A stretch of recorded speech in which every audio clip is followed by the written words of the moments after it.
Powhatan County in 1851 sat at the heart of Virginia's tobacco empire, a patchwork of plantations stretching along the Appomattox River, where the soil still yielded gold in the form of bright-leaf tobacco. The Hawthorne Estate, known locally as Redleaf, sprawled across 900 acres of prime bottomland, worked by 50 enslaved people whose labor had built the family's fortune over 3 generations. The main house, a Federal-style manor with 4 white columns, stood on a gentle rise overlooking fields that seemed to stretch endlessly toward the tree line. Behind it, a cluster of outbuildings formed their own small village. The kitchen house, smokehouse, dairy, and at the farthest edge of the compound, a massive tobacco barn with walls weathered the color of old pewter. Elias Hawthorne was 62 years old that summer, a man whose rigid posture and precisely trimmed gray beard reflected his view of the world as something that could and should be ordered according to strict principles. He had inherited Redleaf from his father and expanded it methodically, purchasing adjacent properties and additional slaves with the calculated precision of someone playing chess. His wife, Clara, had died 8 years earlier of consumption, leaving him with their only child, a son named Gabriel, who had always seemed too gentle for the world. Elias was preparing him to inherit. Gabriel Hawthorne had turned 24 that spring, tall and lean, with his mother's dark eyes, and a quiet manner that his father often mistook for weakness. He'd been educated at a private academy in Richmond, studying agriculture and business as Elias intended, but he returned to Redleaf 3 years earlier with what his father called impractical notions about modernizing their operations. They argued frequently about crop rotation, about purchasing new equipment, about the efficiency of their labor management. Elias saw these disagreements as growing pains. His son would eventually understand that the old ways worked because they were right. What Elias didn't know was that Gabriel had stopped sleeping in the main house 20 months earlier. The arrangement had begun innocuously enough. Gabriel had convinced his father that he needed to supervise the tobacco curing more closely, that the delicate process of transforming green leaves into marketable product required constant attention during the critical weeks of late summer. He'd moved a cot into the small office attached to the curing barn, insisting he needed to monitor temperature and humidity through the night. Elias had approved the show of dedication, even bragging to neighboring planters that his son was finally showing proper commitment to the family business. But Gabriel hadn't been monitoring tobacco. In the main section of that barn, behind stacks of wooden hogsheads and hanging bundles of leaf, Gabriel had created something that would have been incomprehensible to his father, a home. He'd partitioned off a section with salvaged lumber, installed a small stove for cooking and heat, brought in proper furniture piece by piece under cover of darkness, and he'd been living there with 4 women who officially belonged to his father. Eliza, 27 years old, who'd worked in the main house as a seamstress.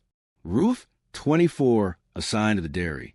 Hannah, 22, who'd been trained as a cook, and Chloe, just 19, who worked in the gardens.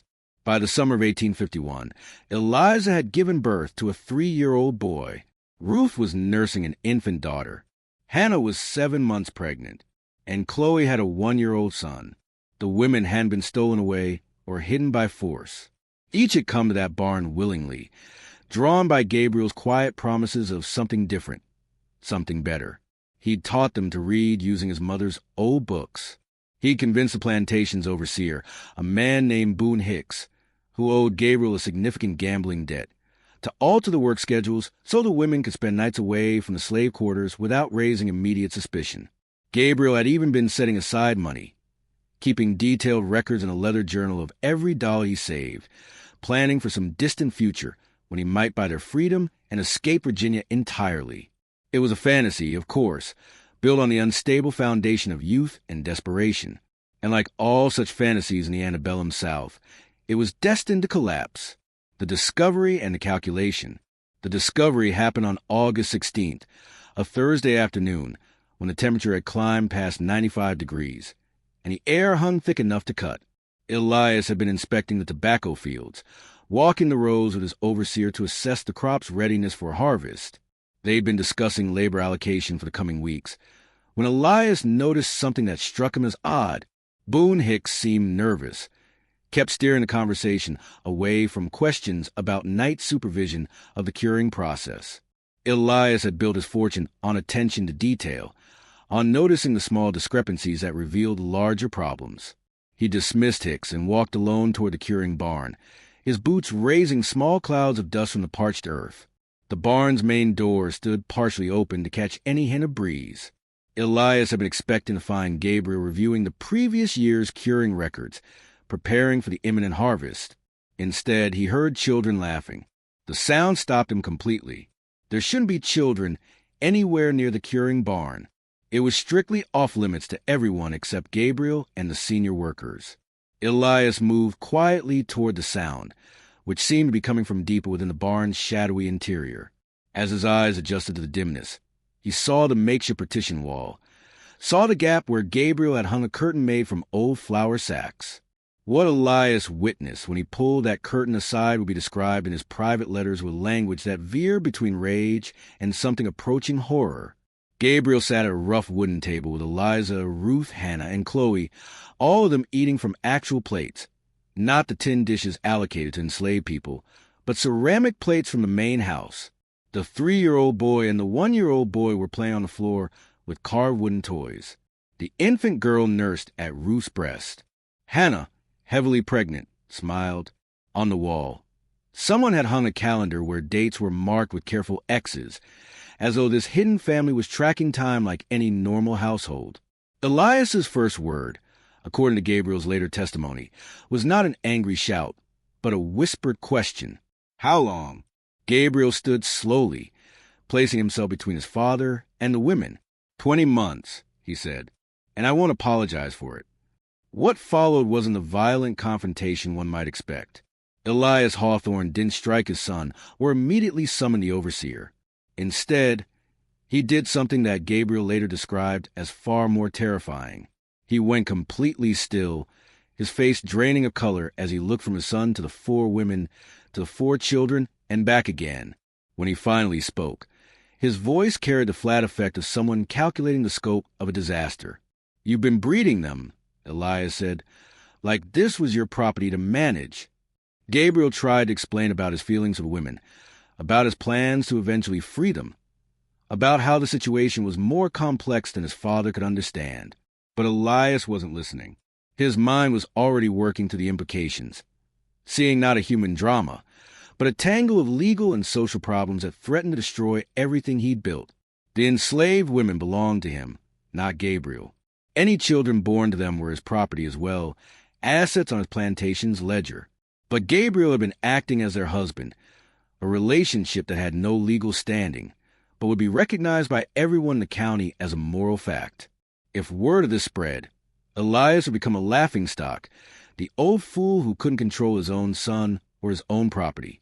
Worse, there would be questions about what other irregularities existed at Redleaf, questions that might attract unwanted attention from neighbors, from business associates, from the careful social networks that maintain power in antebellum Virginia. Stay here, Elias finally said. All of you, don't leave this barn. Don't speak to anyone. I need to think. He walked back to the main house in the blazing afternoon heat, his mind racing. In his study, he pulled out the plantation's record books, reviewing the entries for Eliza, Ruth, Hannah, and Chloe. Each was listed with her age, her skills, her approximate value. Beside Ruth's name, someone, probably Gabriel, had added a small notation in different ink. Dairy work, excellent productivity. Elias stared at those words, recognizing his son's handwriting, realizing that Gabriel had been slowly inserting these women into the official records as valuable workers, probably planning to eventually request their purchase or transfer. The audacity of it was almost impressive. Almost. Elias sat at his desk until well after dark, occasionally making notes on a sheet of paper, crossing out ideas, writing new ones. The house slaves reported later that he didn't call for dinner, didn't light more than a single candle. They heard him talking to himself once, a short burst of words none of them could make out clearly. By morning, Elias Hawthorne had made his decision. It would be a decision that shocked everyone who learned of it, a decision that would be argued about in Powhatan County for generations. But in Elias's calculation, it was the only solution that gave him any chance of controlling the scandal, of turning a disaster into something he could survive. He would make his son marry all four women publicly in the town square, where everyone could witness it. The announcement came at breakfast the following morning, delivered to Gabriel in the main house's dining room with the same tone Elias used to discuss crop yields or equipment purchases. "You will marry them," Elias said, setting down his coffee cup with deliberate precision. "All four. The ceremony will be Saturday at noon in the courthouse square. I've already sent word to Reverend Davies." Gabriel stared at his father, certain he'd misheard. "That's impossible. Virginia law doesn't recognize." "I'm aware of what Virginia law recognizes," Elias interrupted. "The marriages won't be legally binding, but they will be public.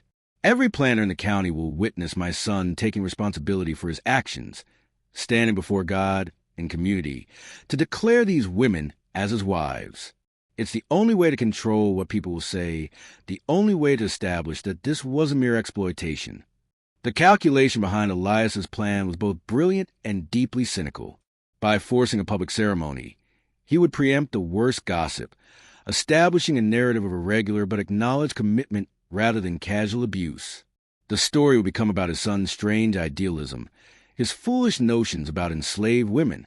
Troubling, yes, but contained within the framework of a young man's errors. More importantly, by making the marriages public but legally void, Elias maintained actual ownership of the women and children. They would remain his property, assets he could manage, sell, or dispose of as he saw fit. Gabriel's protests were immediate and vehement. The ceremony would humiliate the women, would reduce their relationship to a public spectacle. But Elias had anticipated every objection. "You wanted them acknowledged," he said coldly. "You wanted their children to have standing. This gives them that, or as close as they'll ever get in Virginia. The alternative is I sell all four tomorrow morning to a cotton trader heading for Mississippi, and you never see them or those children again. Your choice." It wasn't a choice at all, and both men knew it. The ceremony in the square. The next 3 days passed in a strange, suspended atmosphere at Redleaf. Elias had Hicks move Gabriel and the four women into one of the guest rooms in the main house, a tactical decision that kept them under observation, while also beginning the process of legitimizing their presence. Eliza, Ruth, Hannah, and Chloe walked through the house's public spaces in a kind of daze, wearing clothes that had been pulled from storage, sitting at the dining table for meals while other enslaved people served them. The cognitive dissonance was profound and deliberate. They were being treated as family members while remaining chattel, elevated and degraded in the same breath. Elias spent those days visiting neighboring plantations, personally delivering invitations to the Saturday ceremony. His approach was carefully calibrated. He presented the wedding as an eccentricity, an indulgence of his son's peculiar sensibilities that nevertheless demonstrated Gabriel's willingness to take responsibility. "The boy's got notions," Elias would say, shaking his head with practiced resignation. "But at least he's standing up before God and community." How many young men can say that these days? The responses varied. Some planners laughed, seeing the whole thing as an elaborate joke at Gabriel's expense. Others were more disturbed, sensing implications they couldn't quite articulate. A few refused the invitation outright, considering the entire spectacle beneath their dignity. But Elias had predicted that most would attend out of sheer curiosity, and he was right. By Friday evening, it was clear that Courthouse Square would be packed. In town, Reverend Marcus Davies struggled with his own crisis of conscience. The 55-year-old minister had served Powhatan County's Episcopal congregation for nearly 2 decades, presiding over countless weddings that reinforced the social order of Plantation, Virginia. What Elias Hawthorne was asking him to do existed in a gray area that made him deeply uncomfortable. The ceremonies wouldn't be legally binding. He'd been assured of that, but they would carry spiritual weight, his participation lending the proceedings a religious legitimacy that felt dangerous. Davies met with Elias twice during those 3 days, tried to find some way to refuse without directly challenging a man who contributed substantially to the church's finances. Elias was prepared for this too, framing the issue in terms the Reverend couldn't easily dismiss. Weren't these women's souls worth saving? Wasn't it better to bring them into the Christian covenant through marriage, even irregular marriage, than to leave them in sin? And wasn't Gabriel showing more moral courage than most young men of his class by publicly acknowledging his responsibilities? The arguments were specious, of course, twisting theology to serve Elias's pragmatic ends, but they gave Davies enough cover to agree. He performed the ceremonies, he decided, because the alternative, leaving these women and children completely outside any social or spiritual recognition, seemed worse. On Friday night, Gabriel sat with Eliza, Ruth, Hannah, and Chloe in the guest room, trying to explain what would happen the next day. They'd all agreed to go through with it, not because they believed it would change their status in any meaningful way, but because the alternative Elias had threatened was unbearable. Still, the reality of standing in the town square, of being displayed before the county's white population, filled them with a dread that went beyond ordinary fear. "We'll leave Virginia after this," Gabriel promised, though he had no clear plan for how. "I'll find a way. Maybe Ohio, maybe Pennsylvania. Somewhere you'll be free." Hannah, the pregnant woman, touched her swollen belly. "And we'll be married, really married, where it matters." Gabriel nodded, believing it himself, even though every practical consideration argued against it. The fantasy was all he had left to offer. Saturday morning arrived with the sky like beaten brass, the sun already punishing by 8 o'clock. Elias rose early, dressing in his finest black suit, checking his appearance in the mirror with the same attention he'd give before a business negotiation, because that's what this was really, a negotiation with his community, an attempt to dictate the terms of his family's scandal before it could dictate its own terms. At Redleaf, the house slaves had been instructed to prepare the women for the ceremony. They helped Eliza, Ruth, Hannah, and Chloe into dresses that had belonged to Gabriel's mother, white cotton gowns that had been hastily altered to fit. The symbolism was heavy-handed but deliberate. Elias wanted the visual language of traditional weddings, wanted to anchor this irregular spectacle in recognizable forms. The women stood before a mirror together, looking at their reflections, seeing themselves transformed into brides in a mockery that somehow felt more cruel than any direct violence. Gabriel wore a dark suit and held himself with rigid formality that masked his terror. He'd barely slept, had spent the night alternating between anger at his father and fear for the women he dragged into this situation. As they prepared to leave for town, he pulled Eliza aside. "If you want to run," he whispered, "I won't blame you, any of you. I can create a distraction." Eliza cut him off, her voice low and certain. "We're going. We're standing up there with you because maybe this crazy thing your father's doing actually means something. Maybe people will see us and have to think about what we are, who we are. Maybe that's worth more than hiding." It was either profound courage or profound delusion. Gabriel couldn't tell which. The wagon ride into town took 40 minutes. Elias sitting up front with Gabriel, the 4 women and 4 children in the back with a house slave named Silas, who'd been instructed to keep watch. They passed other plantations, past enslaved people working in fields who stopped to stare at the strange procession. Word had spread. Of course it had. And people were already speculating about what would happen in Courthouse Square. As they approached the town, Gabriel could see that the square was already filling with spectators. Courthouse Square sat at the heart of Powhatan, dominated by a red brick courthouse with a small bell tower. A raised platform stood before the courthouse steps, typically used for auctions and public notices. That's where the ceremony would take place, elevated so everyone could witness it clearly. Elias had thought of everything. Even the choice of location carried meaning. This wasn't a church wedding, sacred and private, but a civic event, public and enforceable by community judgment, if not by law. The wagon rolled to a stop at the square's edge. Elias climbed down first, then turned to help the women descend, playing the role of solicitous father-in-law with practiced ease. Gabriel followed, his face pale, his hands trembling slightly as he took Eliza's arm, then Ruth's, then Hannah's, then Chloe's. They stood together at the platform's base, and Gabriel could feel hundreds of eyes on them, could hear the murmur of the crowd like distant thunder. Reverend Davies stood on the platform in his ceremonial robes, a Bible open in his hands, his expression carefully neutral.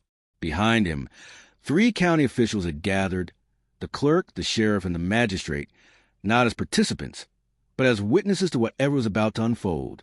Their presence gave the event an official weight that transcended mere spectacle. Elias led the group up the platform steps, positioning them with the same attention he'd give to arranging furniture. Gabriel stood in the center with Eliza and Ruth on his right, Hannah and Chloe to his left. The children, 3-year-old Seth, 1-year-old Caleb, infant Faith, and baby Esther, Hannah's daughter, were held by Silas, who stood at the platform's far edge, visible but separate. Elias took his own position slightly behind and to the side, a patriarch overseeing his family's strange ritual. The crowd pressed closer, perhaps 400 people packed into the square. Gabriel recognized neighboring planters and their families, town merchants, craftsmen, and in the back, beyond the white spectators, a large group of enslaved people who'd been given permission to witness the ceremony. Their presence was crucial to Elias's plan. This needed to be seen by everyone, needed to become a story that would be told and retold in precisely the way Elias controlled. Reverend Davies cleared his throat, and the crowd's murmur faded to expectant silence. "We are gathered here," he began, his voice carrying across the square, "in the sight of God and this community to witness an unusual covenant. Gabriel Hawthorne has come before us to declare his commitment to these 4 women, to acknowledge them before heaven and earth." The Reverend was walking a careful line, using the language of marriage without explicitly calling it that, invoking spiritual authority, while avoiding legal specifics. He continued with a brief sermon about responsibility, about the duties men owe to those under their protection, about Christ's teachings regarding the least among us. It was theologically sound enough to provide cover, while remaining vague enough to mean almost anything. Then came the vows themselves, and here the ceremony veered into territory that made even the most sympathetic spectators uncomfortable. Gabriel Hawthorne, Davies intoned, "Do you take Eliza as your wife, to care for her in sickness and health, to provide for her wants, to acknowledge before God and community your bond with her?" Gabriel's voice cracked slightly. "I do." "Do you take Ruth as your wife, to care for her in sickness and health, to provide for her wants, to acknowledge before God and community your bond with her?" "I do." "Do you take Hannah as your wife, to care for her in sickness and health, to provide for her wants, to acknowledge before God and community your bond with her?" "I do." "Do you take Chloe as your wife, to care for her in sickness and health, to provide for her wants, to acknowledge before God and community your bond with her?" "I do." The Reverend turned to each woman in sequence, asking if they accepted Gabriel as their husband, if they entered this covenant willingly. ACH answered yes, their voices steady despite the hundreds of staring eyes. Eliza's yes carried defiance. Ruth's carried resignation. Hannah's carried a silent exhaustion. Chloe's carried something that might have been hope. When the vows were complete, Davies closed his Bible and raised his hands. "Before God and this community, I declare these bonds acknowledged. May the Lord have mercy on all involved." It wasn't, "You may kiss the bride." It wasn't, "I now pronounce you man and wife." The language was deliberately ambiguous, recognizing something without quite naming it. And yet, legally void though they were, those vows had been witnessed by 400 people. They existed now as social fact, undeniable and permanent. Elias stepped forward with 5 documents he'd had prepared, marriage certificates drafted by a lawyer from Richmond, carefully worded to acknowledge the ceremony, without claiming legal status. The county clerk had been instructed to sign as witness, creating a paper trail that existed in official records without constituting actual marriage licenses. It was a bureaucratic magic trick, giving the appearance of legitimacy while remaining legally void. As the clerk signed each document, a voice rang out from the crowd. "This is an abomination." Heads turned. The speaker was Franklin Cole, owner of an adjacent plantation, and one of Elias's longtime business rivals. Cole pushed through the crowd toward the platform, his face flushed with rage. "You've made a mockery of marriage. Hawthorne, these creatures are property, not wives. You've degraded your family name, degraded all of us by forcing us to witness this travesty." Elias had been expecting opposition, but Cole's timing was unfortunate. Before Elias could respond, another voice joined the argument, this one from Thomas Everett, a younger planter known for his religious fervor. Actually, Everett called out, his voice carrying unexpected authority. What we've witnessed is a man taking responsibility. How many here can say their sons haven't taken advantage of enslaved women? At least Gabriel Hawthorne stands before us honestly. The crowd erupted into argument. Some men shouted agreement with Cole, calling the ceremony a disgrace. Others, perhaps uncomfortable with the implications for their own households, defended Elias's approach as practical. Women in the crowd whispered urgently to each other, their faces reflecting a complex mix of scandal, sympathy, and vicarious horror. On the platform, Gabriel felt Eliza's hand grip his arm. He looked at her and saw tears streaming down her face, not from fear or shame, but from something else entirely. Later, she would tell him that in that moment, listening to white men argue about her humanity, she felt herself become real in a way she never had before. The ceremony might be legally void, but had forced everyone present to confront the cognitive dissonance at the heart of their society. Elias raised his hands, calling for silence. When the crowd finally quieted, he spoke with the commanding presence of a man used to being obeyed. "What happens in my family is my concern," he said firmly. "I brought you here because I believe in transparency, in handling difficult matters before the community. Gabriel has made choices I don't approve of, but he's standing here taking responsibility like a man. That's more than can be said for many young people these days." The ceremony is done. The marriages are acknowledged. Now we all return to our affairs. It was a dismissal, clear and final. Slowly, the crowd began to disperse, though knots of people remained to argue, to speculate, to process what they'd witnessed. Gabriel helped the women down from the platform, acutely aware that everything had changed and nothing had changed. They were married in the eyes of 400 witnesses, but still enslaved in the eyes of the law. The price of acknowledgement. The return to Redleaf should have been a relief, but instead it marked the beginning of a different kind of nightmare. Elias's grand gesture had indeed controlled the immediate narrative, but it also created a set of consequences he hadn't fully anticipated. The first problem emerged within days of the ceremony. Elias had intended the public marriage to establish boundaries, to make clear that Gabriel's relationships were now proper and therefore contained. But several neighboring planners saw it differently. If enslaved women could be publicly married to their owner's son, what did that mean for the status of any enslaved person? The ceremony had inadvertently suggested that enslaved people could enter contracts, could make choices that carried social weight, could exist as parties to agreements rather than as mere property. A delegation arrived at Redleaf on Tuesday, led by Franklin Cole and 2 other major landowners. They met with Elias in his study, and their message was blunt. The ceremony had been a mistake that was causing unrest on their own plantations. Enslaved people were asking questions, wondering if they too could have their relationships recognized, if their families might be protected from separation. The social order required clear boundaries, and Elias had blurred them dangerously. Elias tried to explain his reasoning, but Cole cut him off. "You've opened a door, Hawthorne, and now every one of us will have to deal with what walks through it." The meeting ended with barely concealed hostility, and Elias realized his calculation had been flawed. He'd solved one problem while creating several others. Meanwhile, in the main house, Eliza, Ruth, Hannah, and Chloe were discovering the reality of their new status. Elias had moved them into the guest wing permanently, insisted they take meals with the family, and forbidden them from performing manual labor. On the surface, this seemed like elevation, but it was really isolation.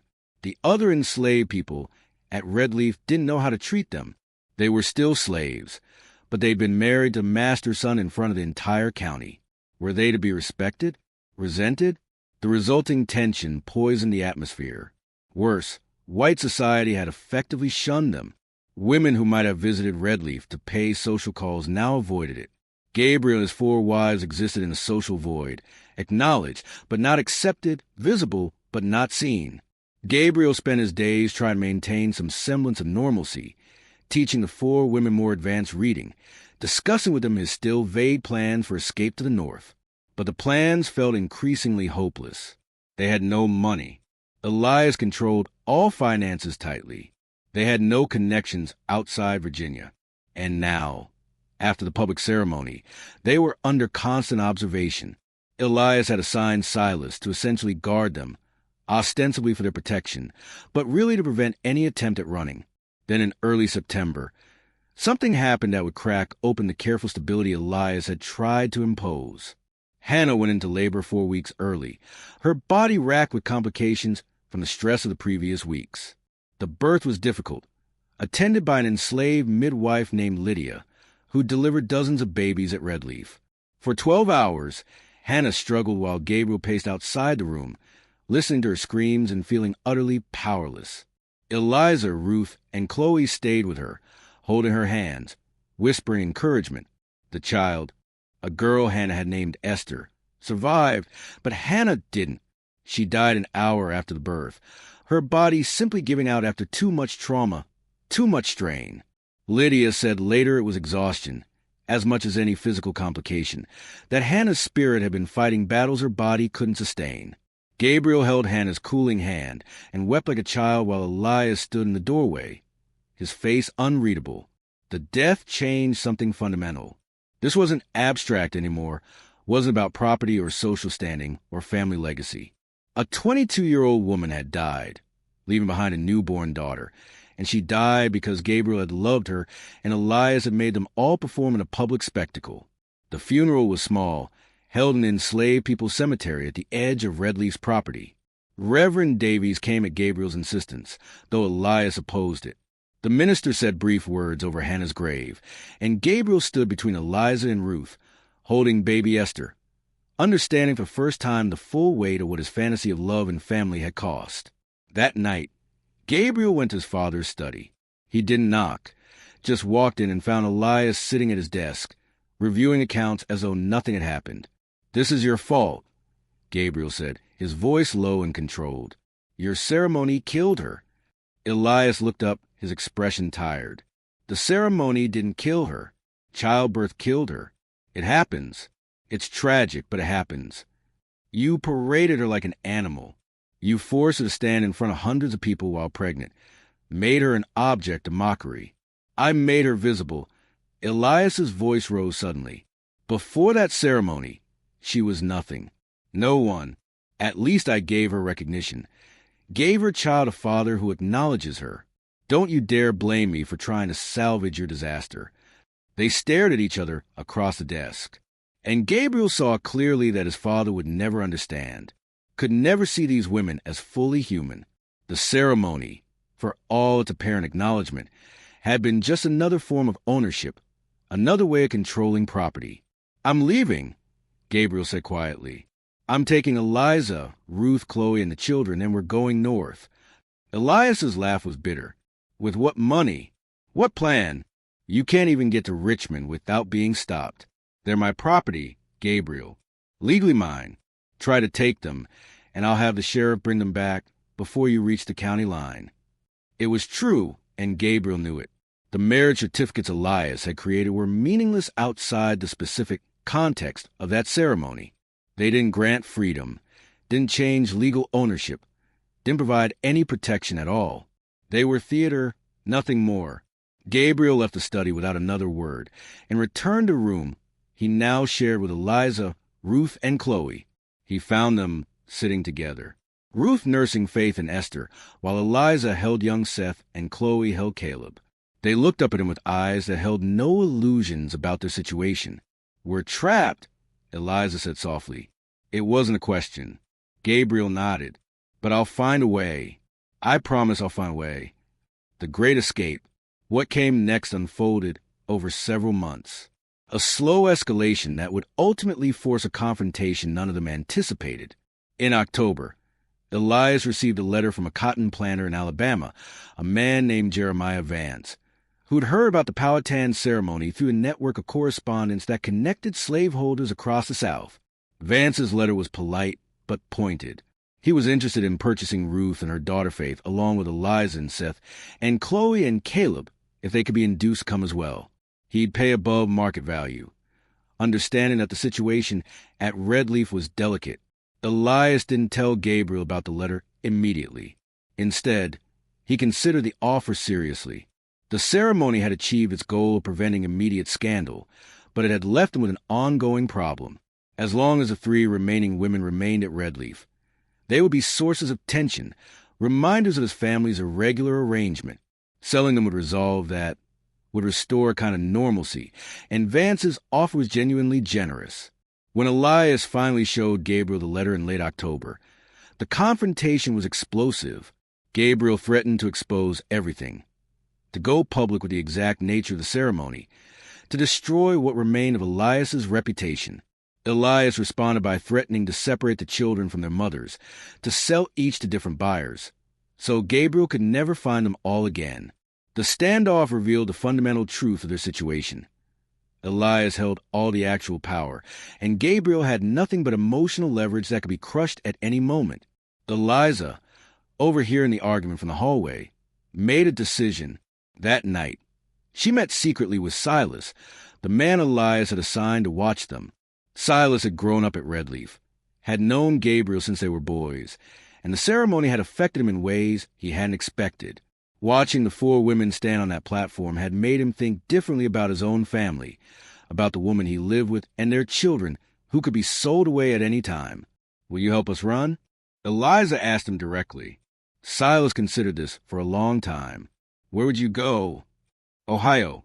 Gabriel has a cousin in Cincinnati who's sympathetic to—" She hesitated, using the careful language necessary for such conversations. "To people seeking their freedom. If we can reach him, he might help us get to Canada. Mr. Elias will come after you. He'll spend whatever it takes." "I know, but we have to try." Silas nodded slowly. "I'll help, but we need resources. Money, travel papers, connections. Can't just run blind into the night." What followed was a conspiracy more intricate than anything Gabriel could have conceived alone. Silas reached out to a network he'd quietly maintained for years, enslaved people and free blacks who helped runaway slaves move north. Eliza began stealing small amounts of cash from household accounts, taking only amounts small enough not to be immediately noticed. Ruth made contact with a Quaker merchant in Richmond who was known to sympathize with abolitionists, trading sewing work for information about safe routes and sympathetic contacts. Chloe helped coordinate the care of the children to ensure their movements were quiet and unnoticed. Through November and December, they planned while maintaining the appearance of compliance. Gabriel played his part by pretending to accept his father's authority, by appearing defeated and resigned. Elias, believing he'd won, relaxed his vigilance slightly. The planning required extraordinary caution. Every conversation had to appear casual, every meeting coincidental. Eliza developed a system of leaving notes hidden in the main house's library, tucked between pages of books she knew Gabriel would consult. Ruth used her trips to the smokehouse as opportunities to meet with Silas, who would update her on progress with the underground contacts. They communicated in fragments, in half-sentences, always aware that discovery would mean not just the end of their escape plans, but likely their sail to the deep south as punishment. Gabriel, meanwhile, had to maintain his facade of resignation while secretly gathering what resources he could. He sold his watch, a graduation gift from his mother, to a merchant in town, claiming he needed cash for a private matter. He liquidated a small trust his maternal grandfather had left him, money Elias didn't control, withdrawing it in increments small enough not to raise alarm. Every dollar went into a leather pouch Eliza kept hidden beneath a loose floorboard in their room. The real breakthrough came from an unexpected source. In early January, Thomas Everett, the younger planner who defended the ceremony back in August, approached Gabriel privately after a church service. Everett's own conscience had been troubled by what he'd witnessed, and he'd been corresponding with Northern abolitionists about the moral implications of slavery. He offered Gabriel something precious: 4 travel papers identifying Eliza, Ruth, and Chloe as free women of color, along with $250 in cash. "I can't make this right," Everett told Gabriel, his voice low and urgent. They stood behind the church, ostensibly discussing crop prices while conducting a transaction that could get them both imprisoned. "But I can make it possible. These papers are good, made by a man in Philadelphia who knows his craft. They'll pass inspection, unless you're terribly unlucky." Gabriel took the documents with trembling hands. understanding that Everett was risking everything by helping them. "Why are you doing this?" Everett's expression was pained. "Because I stood on that platform in August and told myself your father was doing something honorable.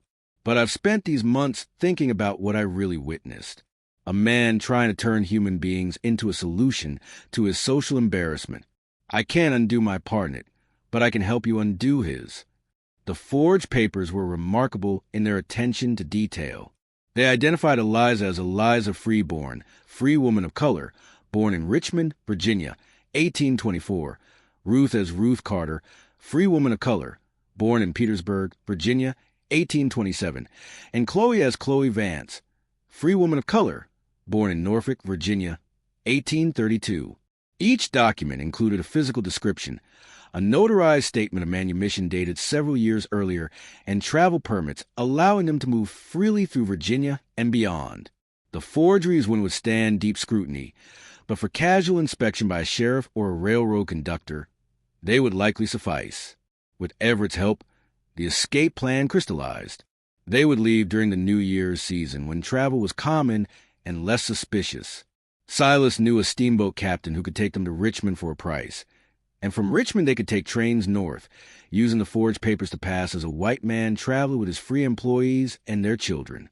The captain, a man named Jedediah Fox, who'd been running the James River route for 15 years, had helped other fugitives, though always for substantial payment.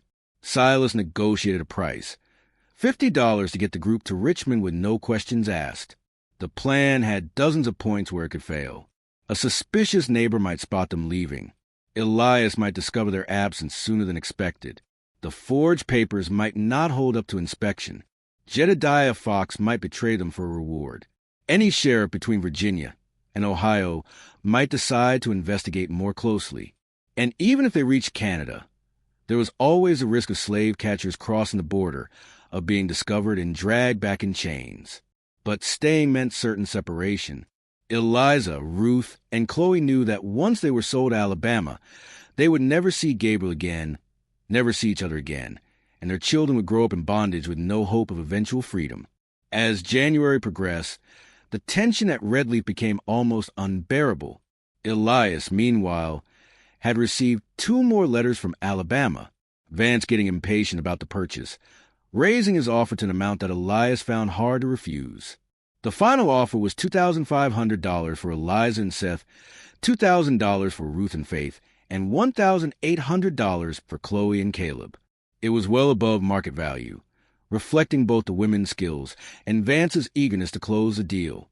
Elias decided he would conclude the sale in early February, would tell Gabriel after it was done, would deal with his son's rage and grief, and ultimately break him to his will. Elias wrote back to Vance accepting the offer and inviting him to visit Redleaf during the New Year's season to inspect his purchase and finalize the paperwork.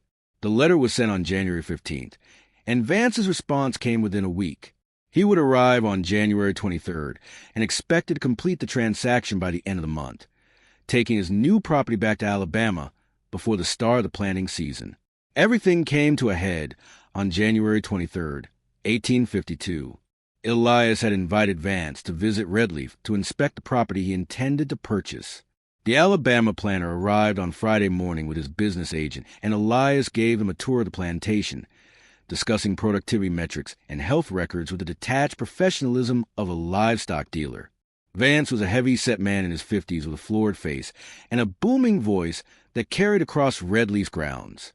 His agent, a thin, sharp-eyed man named Cooper, took detailed notes, examining Eliza, Ruth, and Chloe from a distance as they worked in the main house. Elias planned to formally introduce Vance to the women that afternoon, to let the Alabama planter confirm that they matched his requirements and expectations. The meeting was scheduled for 2 o'clock in the main house's drawing room. Gabriel learned about the visit when he saw the strangers walking the grounds with his father. Silas came to him with urgent whispers. "They're here to buy them. Your father's selling. I heard Mr. Elias talking with that heavy man about transport arrangements to Alabama." The realization hit Gabriel like a physical blow. After everything, the ceremony, Hannah's death, the months of tense coexistence, his father was going to do exactly what he threatened. Eliza, Ruth, and Chloe would be torn away, sent to Alabama, where Gabriel would never see them again, where any possibility of eventual freedom would die in the brutal cotton fields of the Deep South. Gabriel found Eliza in the kitchen house, ostensibly supervising the preparation of dinner for Elias's guests. She looked at him and immediately understood. "When?" she asked quietly. "He's introducing you to the buyer at 2 o'clock. The sale will be finalized tomorrow or the next day." Eliza's hands tightened on the edge of the table. "Then we leave tonight. No more waiting. No more planning. Whatever we have, it's enough." Gabriel wanted to argue that they needed more time, more preparation, but he knew she was right. In 24 hours, the women might be in chains, being transported to Alabama. Any delay was suicide. He found Ruth and Chloe in the nursery, caring for the 4 children. When he told them, they simply nodded. "We've been ready since October," Ruth said. "We all have." At 1:30, Gabriel went to his father's study where Elias was preparing documents for the sale. Bills of sale, transfer certificates, health attestations, all the bureaucratic machinery that turned human beings into commodities. Their confrontation was brief but definitive. "You can't do this," Gabriel said, his voice shaking with suppressed rage. "Those marriages read public. You made them public. 400 people watched. Those marriages are legal fictions." Elias interrupted coldly, not even looking up from his papers. "Useful theater. The women are my property, and I'll dispose of them as I see fit. I've indulged your attachment for nearly 6 months, but that indulgence ends now. Vance is a good man who will treat them well, and they'll be more useful on his cotton operation than they are here causing disruption. They're my wives. You stood there and watched me vow to care for them. I watched you participate in a ceremony designed to prevent scandal. It succeeded in that purpose. But those vows have no legal standing, and you know it. This conversation is pointless, Gabriel. Vance signs the papers tomorrow morning. The women and children leave on Saturday. That's final." Gabriel felt something break inside him, some last connection to the man who'd raised him. "Then you never meant any of it. The ceremony, the acknowledgement, the certificates, it was all just another form of control." Elias finally looked up, his eyes cold and certain. "Everything is control, son. That's the lesson you failed to learn. I control this plantation. I control the people on it. And yes, I control you. Or I will once you've learned that your romantic notions have no place in the real world. This will hurt for a while, but you'll survive it. Men always do. And the children? Seth, Caleb, Faith, and Esther? You're going to separate them from their mothers' families. Send them into cotton slavery before they're old enough to remember anything else. They're young. They'll adapt. Vance assures me he doesn't separate children from their mothers until they're at least 10. That's more consideration than many give. The casual cruelty of it, the calm calculation, made Gabriel understand that no argument, no appeal to conscience or humanity would change his father's mind. Elias had made his decision based on pragmatic considerations: profit, social order, control. The ceremony in August had been a tactical move in a larger strategy, nothing more. Gabriel walked out of the study and found Eliza, Ruth, Chloe, and Silas waiting for him in the hallway. They'd been listening, understanding from the tone, if not the exact words. That time had run out. "We leave tonight," Gabriel said, his voice steady now, emptied of everything except determination. "Now, before he can stop us." The path to freedom. The afternoon dissolved into careful chaos. While Elias entertained Vance and Cooper in the main house, showing them plantation records and discussing the terms of transport to Alabama, Gabriel and the others executed the final stage of their plan with desperate precision. Silas brought the wagon around the back of the property, loading it with supplies they'd been accumulating for weeks. Food, blankets, a change of clothes for each person, the leather pouch with their saved money, the forged papers Everett had provided. Eliza, Ruth, and Chloe dressed the 4 children warmly, multiple layers against the January cold. Gabriel packed his single bag with essentials, including the marriage certificates Elias had created. He took them not because they had legal value, but because they were proof that what had happened in Courthouse Square was real, was witnessed, could not be completely erased. The hardest moment came when Eliza had to say goodbye to Lydia, the midwife who delivered all 4 children, and who becomes something like a mother to her. They met briefly in the kitchen house, and Lydia held Eliza's hands tightly. "You're doing right," Lydia whispered. "Running is dangerous, but staying is death. You take care of those babies, and you remember you're stronger than anything they can do to you." Eliza nodded, unable to speak, and then she was gone, moving quickly toward the wagon where the others waited. They left Redleaf at 7:30, just after full dark, driving the wagon through the backfields toward a road that would take them to Richmond. Silas guided them, using his knowledge of the county's back roads to avoid main thoroughfares where they might be spotted. The night was bitterly cold, the temperature dropping toward freezing, and thin clouds obscured the moon, providing cover, but making navigation treacherous. Seth, the 3-year-old, kept asking where they were going, his voice carrying in the still air. Eliza held him close, whispering reassurances while her heart hammered with fear that someone would hear. Baby Faye slept in Ruth's arms, mercifully quiet. Caleb and Esther were still too young to understand anything, except that the adults around her were tense and frightened. They made good time through the back country, Silas pushing horses as fast as he dared, without risking injury to the animals or drawing attention. Every sound made them freeze. A dog barking in the distance, the creak of another wagon somewhere in the darkness, the hoot of an owl that might or might not be a human signal. The forged papers were hidden in Gabriel's coat, but they all knew that papers wouldn't help if they were caught actually running, if Elias's men found them before they could establish their cover story. Elias didn't discover they were gone until nearly 9 o'clock, when a servant went to call Gabriel for dinner and found his room empty. The initial confusion turned to alarm when Elias realized Eliza, Ruth, and Chloe were missing as well, along with the children. His first thought was that they might be in a barn or one of the other outbuildings. But a quick search revealed the truth. The wagon was gone. Silas was gone, and so were several items from the main house. The rage that possessed Elias in that moment was described by witnesses as terrifying. He swept everything off his desk, smashed a crystal decanter against the wall, and bellowed for his overseer Hicks with such fury that people heard him clear across the compound. Vance and Cooper watched this display with growing alarm, realizing that their transaction was being disrupted by what was clearly a carefully planned escape.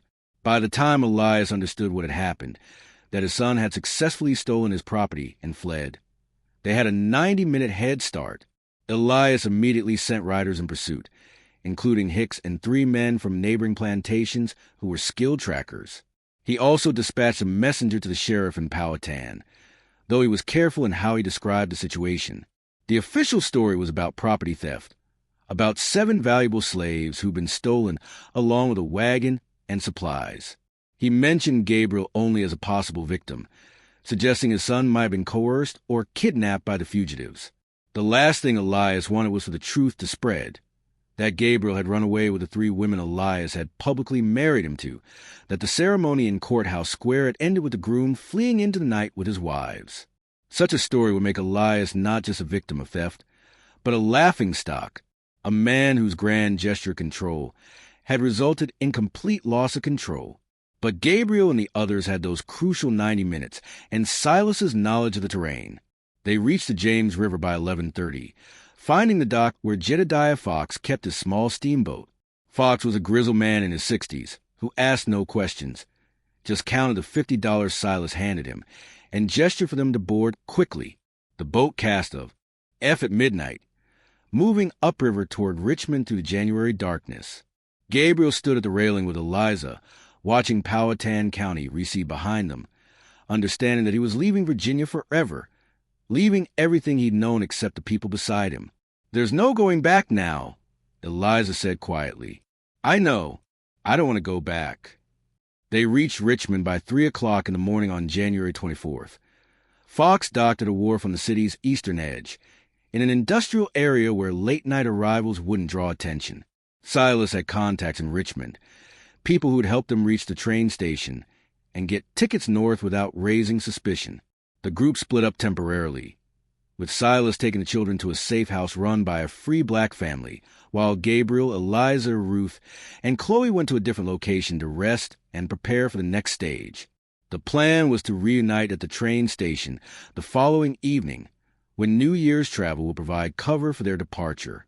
Those 24 hours in Richmond were among the most terrifying of the entire escape. They were in a city where slave catchers operated openly, where any black person without papers could be questioned, where Elias's men might arrive at any moment. Eliza, Ruth, and Chloe stayed hidden in a tiny room above a cooper shop, while Gabriel moved through the city, acquiring train tickets and gathering information about routes north. On the afternoon of January 24th, Elias's pursuit party reached Richmond. Hicks and his men had tracked a wagon to the river, found witnesses who'd seen a group matching their description boarding Fox's boat. They questioned Fox, who claimed to know nothing beyond the fact that he'd taken passengers to Richmond for standard fare.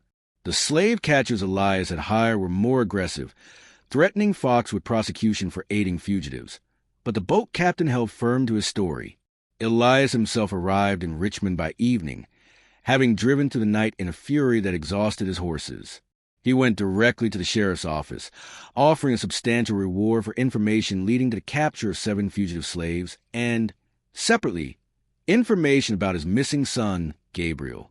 The reward notice was printed and distributed through Richmond, posted at train stations and hotels, and anywhere travelers might see it. But by then, Gabriel and the others were already gone. They boarded a northbound train at 6 o'clock that evening, using the forged papers to purchase tickets to Washington. Gabriel traveled in a first-class carriage, dressed in his finest clothes, playing the role of a young gentleman traveling north on business. Eliza, Ruth, and Chloe rode in a separate car designated for free people of color and servants, carrying the children and maintaining the fiction that they were employed by Gabriel as nurses and domestics. The journey north was a marathon of sustained terror. At every station, they feared discovery. Every conductor who checked their papers might be the one who noticed an inconsistency. Every passenger who looked at them too long might be someone who'd seen the reward notices. They traveled through Virginia into Maryland, then through Maryland toward Pennsylvania, moving through slave territory where their legal status was most precarious. In Baltimore, they had their closest call. A conductor examined Ruth's papers more carefully than most, noting the Philadelphia notary mark and asking detailed questions about where she lived, who'd freed her, why she was traveling north. Ruth answered calmly, using the story they'd rehearsed dozens of times, but the conductor remained suspicious. He called for a supervisor, and for 10 agonizing minutes, Gabriel thought everything was about to collapse. Eliza saved them by producing a letter, another of Everett's forgeries, supposedly written by a Philadelphia merchant, requesting Ruth's services as a seamstress for his wife. The letter was detailed and convincing, with the merchant's letterhead and a wax seal that looked official enough. The supervisor read it, looked at Ruth's calm face, and finally nodded. They could continue north. The pursuit continued for weeks. Elias spent a considerable portion of his fortune hiring professional slave catchers, following leads from Richmond to Washington, to Baltimore, to Philadelphia. He sent letters to sheriffs and magistrates across 4 states, offering rewards that escalated from $100 to $500 to $1,000. He never publicly acknowledged what he was really pursuing. That would mean admitting that his son had successfully run away with 3 enslaved women Elias had publicly married him to. Instead, he described it as a property theft combined with concern for his son's safety, suggesting Gabriel might be under duress. But the trail went cold in Philadelphia, where the fugitives seemed to vanish completely. In truth, they'd connected with William Still, a black abolitionist who ran one of the most effective stations on the Underground Railroad. Still provided them with shelter for 3 weeks while arranging the next stages of their journey, introducing them to people who could help them reach Canada safely. Gabriel, Eliza, Ruth, and Chloe spent those weeks in a safe house in Philadelphia's black community, recuperating from the trauma of their escape and preparing for the final push to freedom. During that time, Gabriel wrote a detailed account of everything that had happened.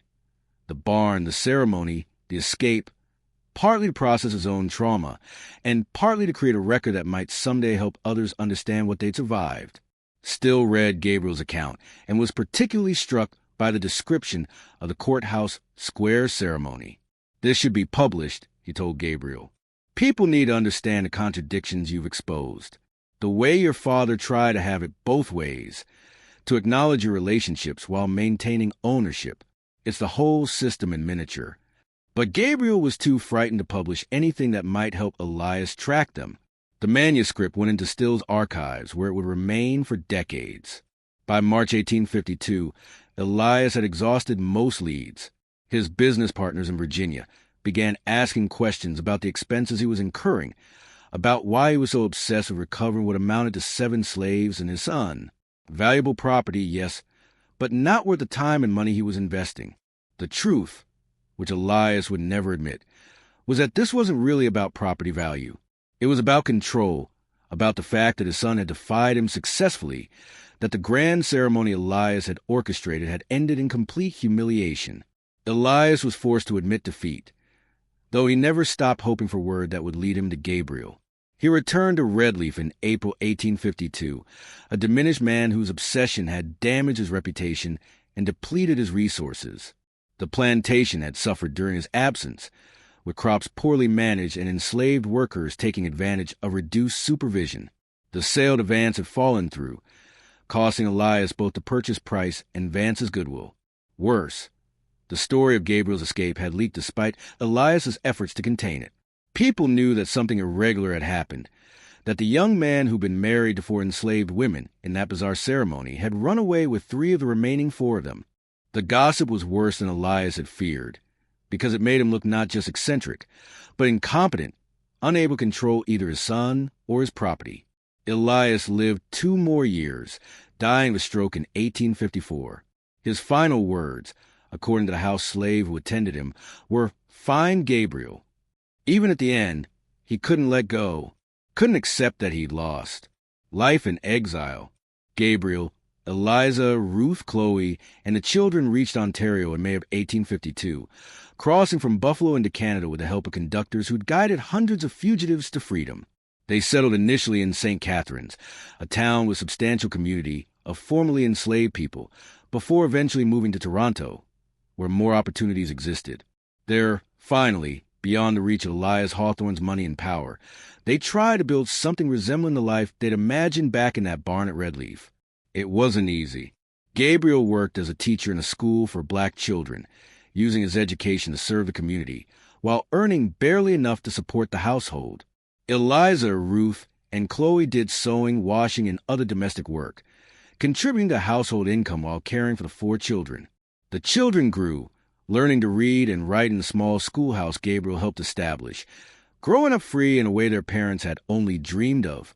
But the trauma of what they'd survived marked them all. Gabriel suffered from nightmares for years, waking in the middle of the night, convinced he heard his father's voice calling him back, certain that slave catchers were breaking down the door. Eliza developed a nervous habit of checking doors and windows obsessively, never quite believing they were safe, always preparing mentally for the moment when everything would be taken away again. Ruth and Chloe, carrying their own grief over Hannah's death and the violence of their escape, became intensely protective of all 4 children, rarely letting them out of their sight. The emotional toll was compounded by the practical difficulties of their situation. They were desperately poor, living in 2 rented rooms that barely provided enough space for 7 people. Gabriel's education, which had seemed so valuable in Virginia, meant little in Canada, where opportunity for black people were limited, and where his accent and manners marked him as different from both white Canadians and other formerly enslaved people. He felt caught between worlds, belonging nowhere completely. Eliza, Ruth, and Chloe struggled with their own adjustments. They'd grown up enslaved, had internalized certain survival behaviors that didn't serve them in freedom. The simple act of making decisions about how to spend money, where to live, what work to pursue required conscious effort. Freedom wasn't the automatic joy they'd imagined. It was a skill they had to learn day by day. The relationship between Gabriel, Eliza, Ruth, and Chloe also evolved in unexpected ways. In Virginia, the situation had been clear in its illegitimacy. They were slaves. He was their master's son, and their relationships existed in defiance of both law and custom. In Canada, they had to figure out what they actually were to each other. The public marriage ceremony in Courthouse Square haunted them, raising questions about what they'd really agreed to, what they owed each other. Eventually, they worked out an arrangement that felt right for them. Gabriel legally married Eliza in a Canadian church in 1855, giving their relationship formal recognition. Ruth and Chloe remained part of the household as family, helping raise all 4 children equally, but chose not to seek a marriage ceremony for themselves. They'd loved Gabriel once, but the trauma of their escape and Hannah's death had changed their feelings in ways they couldn't fully articulate. What they wanted was stability, community, and safety for their children, not romance.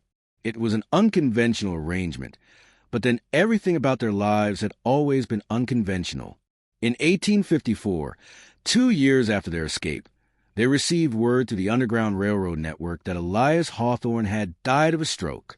Redleaf had been sold to settle debts he'd accumulated during his obsessive pursuit of the fugitives. The plantation was subdivided. The enslaved people scattered to other owners. The main house eventually abandoned to time and weather. Gabriel felt nothing when he learned of his father's death. Not grief, not satisfaction, just a hollow absence where complicated feelings should have been. He never returned to Virginia, never tried to reclaim any part of his inheritance. The marriage certificates Elias had created, the documents that had seemed so important in that town square, remained in a family vault in Powhatan County, eventually forgotten as the people who'd witnessed the ceremony died, and the story faded into obscure county lore. The years passed. Seth grew into a serious young man who became a teacher like his adoptive father, working in black schools throughout Ontario, and eventually in Michigan after the Civil War made it safer for formerly enslaved people to return to the United States. Caleb became a carpenter, and Faith became a skilled seamstress like her mother. Esther, Hannah's daughter, born into such tragedy, became the most remarkable of all. She learned 5 languages, wrote poetry that was published in abolitionist journals, and eventually taught at a college for black students in Ohio. Eliza lived until 1891, long enough to see her grandchildren and great-grandchildren, long enough to witness the end of slavery and the beginning of Reconstruction, and the bitter disappointment of Reconstruction's failure. In her final years, she spoke often about the ceremony in Courthouse Square. Try and make sense of what it had meant. Was it recognition or mockery? Acknowledgement or control?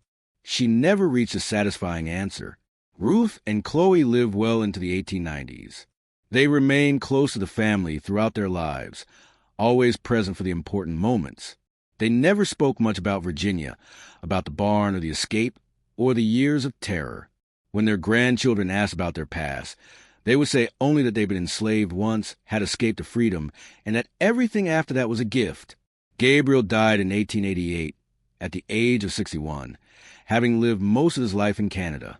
In his final years, he wrote a memoir that documented everything: the barn, the ceremony, the escape, the years in exile, the slow process of building a life from fragments of trauma. He sent the manuscript to a publisher in Boston, hoping to contribute to the historical record of slavery's cruelties and contradictions. The publisher rejected it, saying the story was too implausible, that American readers wouldn't believe a Southern planter would publicly marry a son to enslaved women. It reads like propaganda, the rejection letter stated, the kind of exaggerated tale abolitionists use to circulate. Modern readers demand more believable narratives. The manuscript was filed away, eventually donated to a historical society where it sat unread for decades, occasionally pulled out by researchers who found it interesting but too strange to take seriously. What happened in Courthouse Square on August 19th, 1851 did happen. 400 people witnessed it, and while most of them took the secret to their graves, the officy, our record exists in fragments, those marriage certificates still sealed in the vault. The county clerk's brief notation about an unusual ceremony, references in private letters that were never published, testimony from formerly enslaved people interviewed by the Works Progress Administration in the 1930s.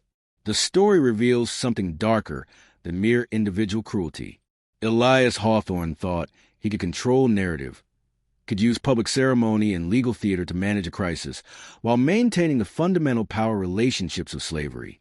He was partially right. The ceremony did prevent certain kinds of scandal, but he couldn't foresee how it would expose the central contradiction of his world. Enslaved people were simultaneously property and people, could be bought and sold but also loved and married, could be denied legal standing but forced into public acknowledgement, The ceremony in Courthouse Square was a romantic or revolutionary. It was a desperate attempt by a dying social order to accommodate the human feelings it officially denied, to find language for relationships it legally prohibited. And in the end, it satisfied no one. Not Elias, who died broken and obsessed. Not the community, who were forced to witness their own hypocrisy. And not Gabriel, Eliza, Ruth, Chloe, and Hannah, who paid in blood and exile for the crime of loving across lines their world insisted must never be crossed. The children survived. That's the only redemption in this story. The only grace. Seth, Caleb, Faith, and Esther lived free, had children of their own, built lives that would have been impossible in the world where they were born. Their descendants still exist, scattered across the United States and Canada, though most don't know the full story of that ceremony in Powhatan County. Don't know about the barn or the escape or the years of pursuit. The truth is that America's history is filled with stories like this. Events too strange to be believed, too well documented to be denied, too uncomfortable to be widely taught. The ceremony at Redleaf stands as one small piece of that larger truth. A moment when the contradictions became too great to hide, when the performance of power revealed its own emptiness. If you found this story as haunting and complex as we did, we encourage you to engage with it. What do you think really motivated Elias Hawthorne's decision? Was it damage control, a twisted form of conscience, or something else entirely? Do you believe Gabriel and the others truly found peace in Canada? Or did the trauma haunt them forever? Did that ceremony mean anything at all? Or was it just theater? Leave your thoughts in the comments below. We read every single one and often respond to interesting perspectives. And if you're drawn to these darker chapters of American history, the ones that reveal uncomfortable truths about how we got here, make sure you're subscribed to Liturgy of Fear with notifications turned on. Share this video with anyone who appreciates history told honestly, without sanitizing the cruelty or complexity. There are more stories like this waiting to be told, and we'll keep bringing them to you. Thanks for listening, and we'll see you in the next investigation into America's hidden past.